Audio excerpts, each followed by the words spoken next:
വഖഫ് ഭേദഗതി ബില്ലിനായി പോരാട്ടം ഊർജിതമാക്കി ബിജെപി.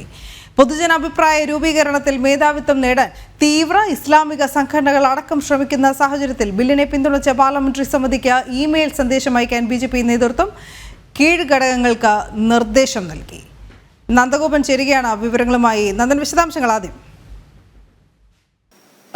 ജോയിന്റ് പാർലമെന്ററി സമിതിക്ക് മുന്നിലാണ് ഇപ്പോൾ ബില്ലുള്ളത്. നേരത്തെ കേന്ദ്രമന്ത്രി കിരൺ റിജിജു പാർലമെന്റിൽ ഈ ബില്ല് അവതരിപ്പിച്ചപ്പോൾ തന്നെ പ്രതിപക്ഷത്തിന്റെ ഭാഗത്തുനിന്നും വലിയ പ്രതിഷേധങ്ങൾ ഉയർന്നിരുന്നു. മതേതര സമൂഹത്തിന് എതിരാണ് ഈ ബില്ലെന്നാണ് പ്രതിപക്ഷം ചൂണ്ടിക്കാട്ടുന്നത്. അതേസമയം വലിയ പ്രതിഷേധങ്ങൾ ഇസ്ലാമിക സംഘടനകളുടെ ഭാഗത്തുനിന്നും ഉണ്ടാകുന്നു. പ്രത്യേകിച്ച് അവർ യോഗങ്ങൾ ചേർന്നുകൊണ്ട് ഈ ബില്ലിനെതിരെ രംഗത്ത് വരുവാൻ വേണ്ടി ആഹ്വാനം ചെയ്യുന്നു. മാത്രമല്ല, ജോയിന്റ് പാർലമെന്ററി സമിതിക്ക് ഇതുമായി ബന്ധപ്പെട്ട അഭിപ്രായങ്ങൾ അയക്കുമ്പോൾ ഈ ബില്ല് പൂർണ്ണമായും ഒഴിവാക്കണം എന്നുള്ള അഭിപ്രായങ്ങൾ അയക്കണമെന്നുള്ള നിർദ്ദേശങ്ങളാണ് ഇത്തരം യോഗങ്ങളിൽ നടക്കുന്നത്. മാത്രമല്ല, തീവ്ര ഇസ്ലാമിക സംഘടനകൾ ചിലർ വീടാന്തരം കയറി ഇത്തരം ഇമെയിൽ സന്ദേശങ്ങൾ അയക്കുന്നുണ്ട്.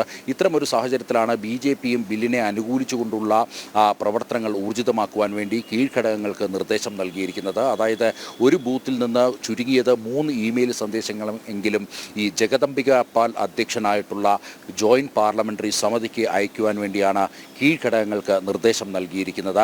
ഇതിൽ ഈ ഭൂജിഹാദ് അടക്കമുള്ള കാര്യങ്ങൾ ചൂണ്ടിക്കാട്ടിയിരിക്കണം. മാത്രമല്ല, ക്ഷേത്രഭൂമികൾ പോലും, അതായത് നൂറ്റാണ്ടുകൾ പഴക്കമുള്ള ക്ഷേത്രഭൂമികൾ, പാരമ്പര്യമായി ഉപയോഗിച്ചു വരുന്ന ഭൂമികൾ, ഇവയൊക്കെ തന്നെ വഖഫ് ബോർഡ് നിയമത്തിൻ്റെ മറവിൽ തട്ടിയെടുക്കുന്ന സാഹചര്യങ്ങൾ ഉദാഹരണമായി ചൂണ്ടിക്കാണിച്ച് ഇത്തരം ഇമെയിൽ സന്ദേശങ്ങൾ അയക്കുവാൻ വേണ്ടിയാണ് BJPയുടെ കേന്ദ്ര നേതൃത്വം ഇപ്പോൾ നിർദ്ദേശം നൽകിയിരിക്കുന്നത്. ബൂത്ത് തലം മുതൽ ഇത്തരം ഇമെയിൽ സന്ദേശങ്ങൾ അയക്കുവാൻ വേണ്ടിയുള്ള നിർദ്ദേശമാണ് നൽകിയിരിക്കുന്നത്. ശക്തമായ പ്രചരണം ഇസ്ലാമിക സംഘടനകൾ ഏറ്റെടുത്ത ഒരു സാഹചര്യത്തിലാണ് ഇപ്പോൾ ഈ ബില്ലിനെ അനുകൂലിച്ചുകൊണ്ടുള്ള പ്രചരണത്തിലേക്ക് BJP കൂടുതലായി കടന്നിരിക്കുന്നത്. അതായത് പാർലമെന്റിൽ ഇത്തരം വലിയ പ്രതിഷേധങ്ങൾ ഉയർന്ന ഒരു സാഹചര്യത്തിലാണ് ജോയിന്റ് പാർലമെന്ററി കമ്മിറ്റിക്ക് ഈ ബില്ല് കൈമാറിയിരിക്കുന്നത്. പൊതുജന അഭിപ്രായം കൂടി തേടിയ ശേഷമായിരിക്കും ഈ ബില്ല് സംബന്ധിച്ച ഒരു അന്തിമ തീരുമാനത്തിലേക്ക് ജോയിന്റ് പാർലമെന്ററി സമിതി കടക്കുക. സ്വാഭാവികമായും പൊതുജനങ്ങളുടെ അഭിപ്രായം അവിടെ നിർണായകമായി വരും.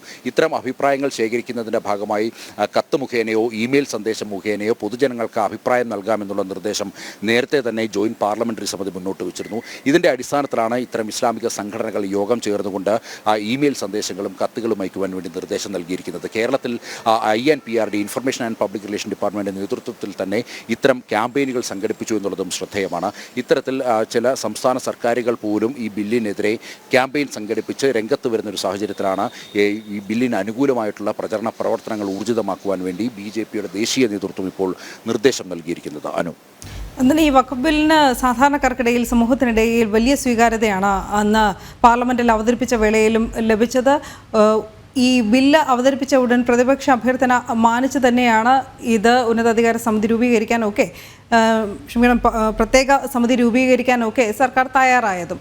എന്തായാലും ഇതുമായി ബന്ധപ്പെട്ട് ഈ സമിതിയുമായി ബന്ധപ്പെട്ടുള്ള മറ്റ് വിശദാംശങ്ങൾ കൂടി.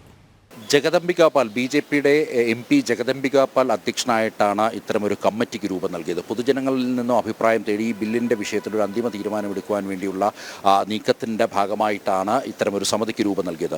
അതായത് ഈ സമിതി രൂപം വരുവാനുള്ള കാരണം പാർലമെൻറ്റിൽ കിരൺ റിജിജു ഈ ബില്ല് അവതരിപ്പിച്ചപ്പോൾ പ്രതിപക്ഷത്തിൻ്റെ ഭാഗത്തുനിന്നും വലിയ പ്രതിഷേധങ്ങൾ ഉയർന്നു. ഒരു വിഭാഗം മതസ്ഥരെ ലക്ഷ്യം വെച്ചുകൊണ്ടുള്ളതാണ് ഈ ബില്ല്, അവർക്ക് നീതി ലഭ്യമാക്കണം എന്നുള്ളതാണ് പ്രതിപക്ഷം ചൂണ്ടിക്കാണിച്ചത്. സ്വാഭാവികമായും പ്രതിപക്ഷം അത്തരമൊരു വിമർശനം ഉയർത്തിയ സാഹചര്യത്തിൽ ഇതുമായി ബന്ധപ്പെട്ട നീതി അല്ലെങ്കിൽ ഇതുമായി ബന്ധപ്പെട്ട് വ്യക്തത വരുത്തണം, അല്ലെങ്കിൽ ഈ ബില്ലിൽ ഒരു മതസ്ഥരെ ഊന്നിയുള്ളതല്ല ഈ ബില്ല് എന്നുള്ളത് അതിൽ വ്യക്തത വരുത്തണമുള്ള സതുദ്ദേശത്തോടു കൂടിയാണ് പ്രത്യേക സമിതി രൂപീകരിച്ചുകൊണ്ട് സർക്കാർ ഈ സമിതിക്ക് ഈ ബില്ലിൽ വിട്ടിരിക്കുന്നത്. ഇതിൽ പൊതുജന അഭിപ്രായങ്ങൾ സ്വീകാര്യമാണ്, അല്ലെങ്കിൽ പൊതുജന അഭിപ്രായങ്ങൾ നൽകണമെന്ന് ജോയിന്റ് പാർലമെന്ററി സമിതി അന്നേ വ്യക്തമാക്കിയിരുന്നു. ഇതിൻ്റെ അടിസ്ഥാനത്തിൽ രാജ്യത്താകമാനം ഇത്തരം ഇസ്ലാമിക സംഘടനകൾ ചേർന്ന് ജോയിന്റ് പാർലമെന്ററി സമിതിക്ക് നിരന്തരം കത്തുകളും ഇമെയിൽ സന്ദേശങ്ങളും വളരെ വ്യാപകമായി അയക്കുന്നു. ഇത് അവർ ഒരു ക്യാമ്പയിനായി എടുത്തിരിക്കുന്ന ഒരു സാഹചര്യമാണ് നിലനിൽക്കുന്നത്.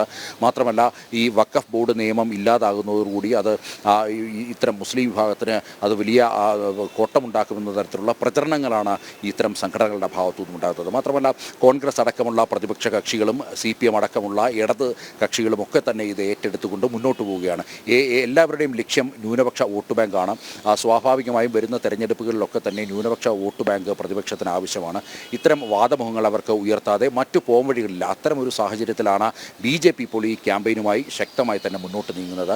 വളരെ കർശനമായ നിർദ്ദേശമാണ് BJP കീഴ്ഘടകങ്ങൾക്ക് നൽകിയിട്ടുള്ളത്. ഒരു ബൂത്തിൽ നിന്നും 3 ഇമെയിൽ സന്ദേശങ്ങളെങ്കിലും ഈ ബില്ലിനെ അനുകൂലിച്ച്, മാത്രമല്ല ഈ വഖഫ് നിയമത്തിൻ്റെ പോരായ്മകൾ ചൂണ്ടിക്കാണിച്ചുകൊണ്ട് നൽകണമെന്നുള്ളതാണ്. അതിൽ ഈ തമിഴ്നാട്ടിലെ അടക്കം ക്ഷേത്രഭൂമി കയ്യേറിയ സംഭവം, നൂറ്റാണ്ടുകൾ പഴക്കമുള്ള പാരമ്പര്യമുള്ള ക്ഷേത്രങ്ങളുടെ ഭൂമി പോലും ഈ വഖഫ് നിയമത്തിൻ്റെ മറവിൽ കയ്യേറുന്ന സാഹചര്യം. മാത്രമല്ല ഈ വഖഫ് നിയമത്തിൻ്റെ മറവിൽ തന്നെ വഖഫ് ഭൂമികൾ മറ്റ് സ്വകാര്യ വ്യക്തികൾക്കും മറ്റ് ലോബികൾക്കും നൽകിക്കൊണ്ട് ഈ വഖഫ് ബോർഡിലെ ചെയർമാൻമാരും അല്ലെങ്കിൽ അതുമായി ബന്ധപ്പെട്ട ഉദ്യോഗസ്ഥരടക്കം വലിയ സാമ്പത്തിക നേട്ടങ്ങൾ ഉണ്ടാക്കുന്ന സാഹചര്യം നിലനിൽക്കുന്നു. ഡൽഹിയിലടക്കം നമുക്കറിയാം AAPയുടെ MLAയും അതേപോലെ തന്നെ വഖഫ് ബോർഡ് ചെയർമാനുമെതിരെ ഇപ്പോൾ ED അടക്കമുള്ള അന്വേഷണ ഏജൻസികൾ നടപടികളുമായി മുന്നോട്ട് നീങ്ങുകയാണ്. വഖഫ് ബോർഡ് ഭൂമി ഈ നിയമങ്ങളും ചട്ടങ്ങളും കാറ്റിൽ പറത്തി സ്വകാര്യ വ്യക്തിക്ക് കൈമാറിയതിലൂടെ സാമ്പത്തിക ലാഭം ലഭിച്ചു എന്നത് ബോധ്യമായതിൻ്റെ അടിസ്ഥാനത്തിലാണ് ED അടക്കമുള്ളവർ നടപടികളുമായി മുന്നോട്ട് പോയത്. മറ്റ് സംസ്ഥാനങ്ങളിലും സമാനമായ നടപടികൾ നടക്കുന്നു. അതായത് ഇത്തരം സാധാരണക്കാരായ മുസ്ലിം വിഭാഗങ്ങൾക്ക് അനുഭവിക്കേണ്ട, അവർക്ക് അർഹതയുള്ള അവരുടെ വസ്തുക്കൾ അല്ലെങ്കിൽ അവർക്ക് നൽകേണ്ട വസ്തുക്കളൊക്കെ, അല്ലെങ്കിൽ സമുദായത്തിൻ്റെ ഉന്നമനത്തിനായി നൽകേണ്ട വസ്തുക്കളൊക്കെ സ്വകാര്യ ആവശ്യത്തിനായിട്ട് അല്ലെങ്കിൽ സാമ്പത്തിക ലാഭം പ്രതീക്ഷിച്ചുകൊണ്ട് മറ്റുള്ളവർക്ക് നൽകുന്ന സാഹചര്യം. ഇത്തരം സാഹചര്യങ്ങൾ നിലനിൽക്കുമ്പോഴാണ് ഈ വഖഫ് ബോർഡ് ബില്ല് അത് ഭേദഗതി ചെയ്യുവാൻ വേണ്ടി കേന്ദ്ര സർക്കാർ തയ്യാറായത്. അങ്ങനെ ഭേദഗതി ചെയ്ത ബില്ല് പാർലമെൻറ്റിൽ അവതരിപ്പിച്ചപ്പോഴാണ് ഇത്തരം പ്രതിഷേധങ്ങൾ ഉയർന്നത്. ഇതിൻ്റെ ഭാഗമായി ജോയിൻറ്റ് പാർലമെൻ്ററി സമിതിയും നിലവിൽ വന്നത്. അനു. ശരി, നന്ദഗോപനാണ് വിവരങ്ങൾ നൽകിയത്.